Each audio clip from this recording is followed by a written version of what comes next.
Grover Cleveland was the only president to win a second term 4 years after his first term.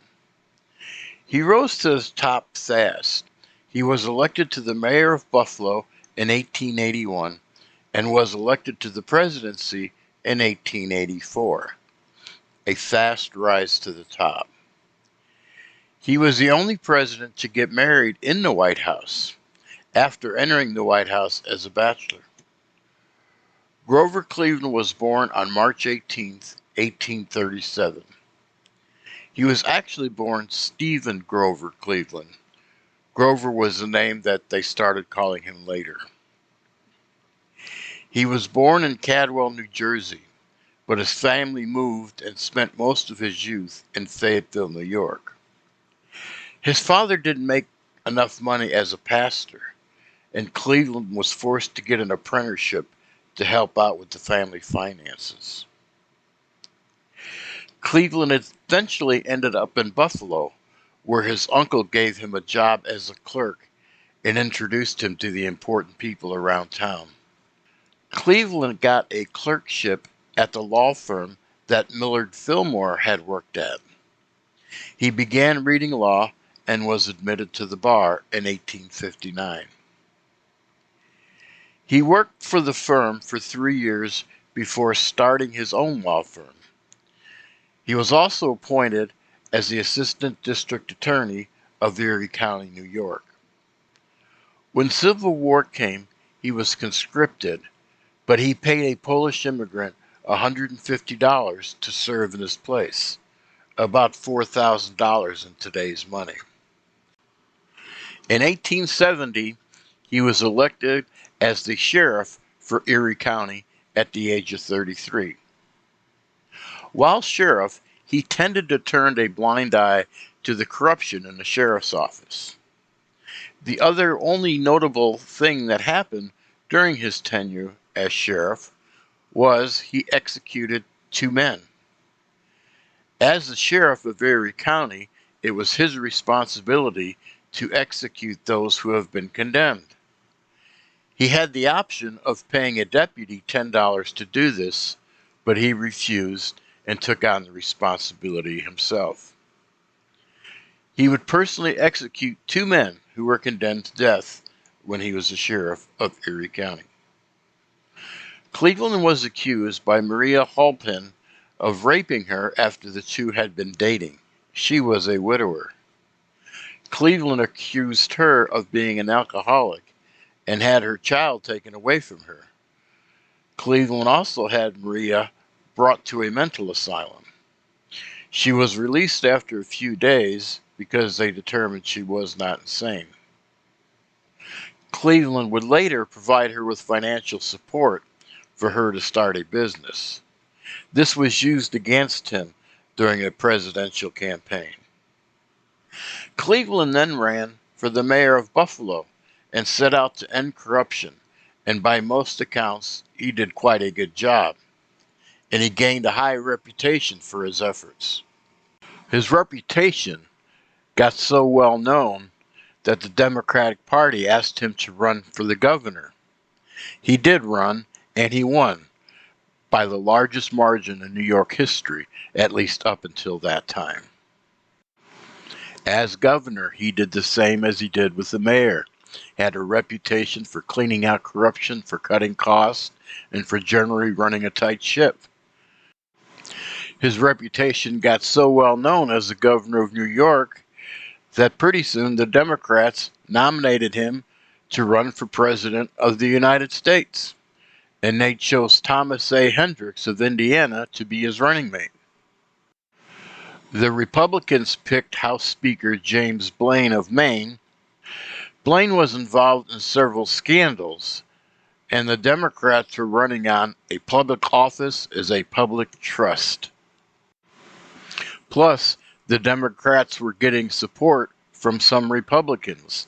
They were called the Mugwums. Those were Republicans who are against the corruption in the whole system. The Republicans attacked Cleveland for the illegitimate child he had while he was in New York. And they came up with the slogan, "Ma, Ma, where's my pa?" Cleveland, however, just went ahead and admitted it, and the whole issue seemed to go away.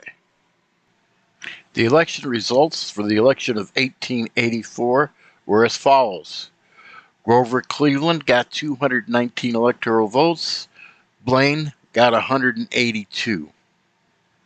The popular vote was within 0.6%. Cleveland won his home state of New York by a little over 1,100 votes. After the election, it was no longer "Ma, Ma, where's my pa?" Now it was "Ma, Ma, where's my pa? Gone to the White House, ha ha ha." In office, he attempted to clean up Washington. He also vetoed legislation over 414 times. He wanted to rein in government spending, pork projects, and get rid of inefficient contractors. Cleveland's first term as president was pretty uneventful. Most of it would be tied up with his wanting to reduce spending, reduce inefficient government contracts, and just generally trying to make the government more efficient. There was also the problem between should we have our currency based on gold, or should we have it based on silver, or gold and silver.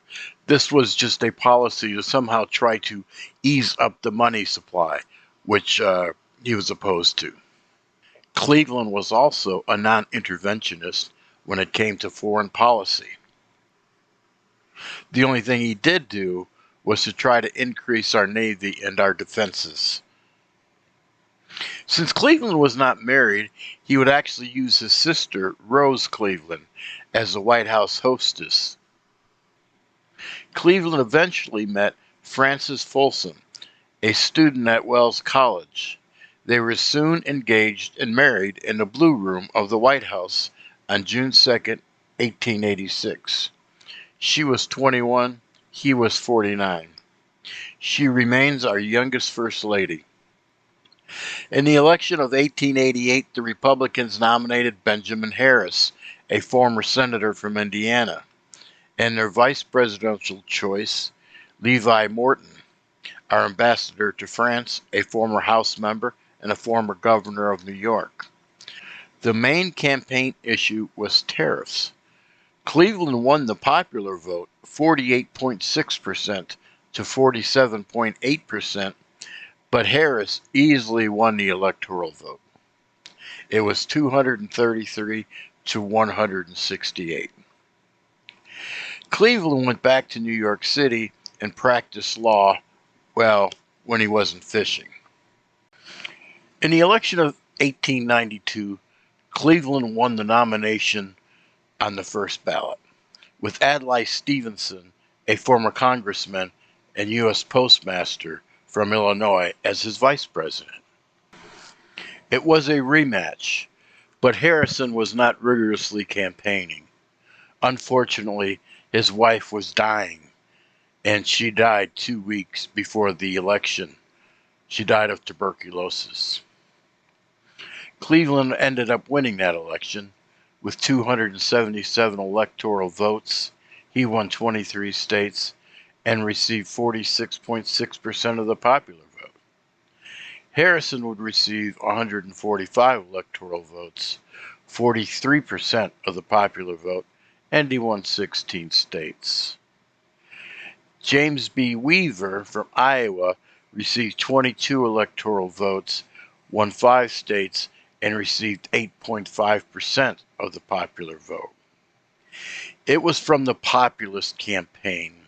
The populists wanted some aid to farmers, direct elections for senators, graduated income tax, shorter work week, amongst other things.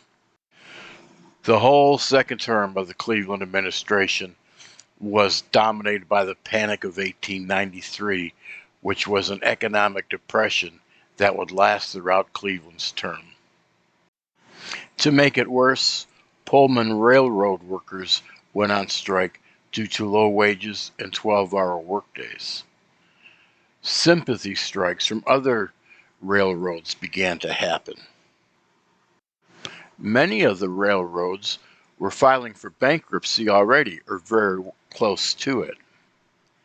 It was also an issue because not only did railroads carry many of the products we used, but they also carried the mail. Cleveland sent in federal troops into Chicago and 20 other rail centers, stating, "If it takes the entire Army and the Navy of the United States to deliver a postcard, that card will be delivered." During this crisis, Cleveland was diagnosed with cancer.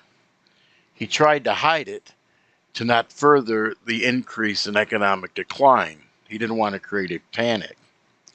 He had surgery on board his friend's yacht, but the surgery sort of disfigured his jaw, which they just went ahead and blamed on dental work, on two bad teeth, to keep the public from knowing. It seemed to work. Cleveland knew he was finished in politics after this. He found no way to control the economic crisis. He wasn't really sure how to do it, and the economy just kept getting worse and worse.